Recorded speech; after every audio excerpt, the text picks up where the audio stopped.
देखते होता हमारे उड़हिया बैठी के पिपरा के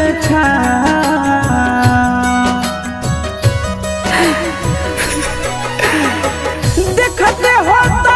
हमारे उड़हिया बैठी के पिपरा के रुक रुक रुक अरे टरेनिया रुक रुक रुक रे टरेनिया ले ले चल जनुआ के गाँव रुक रुक रुक रे टरेनिया।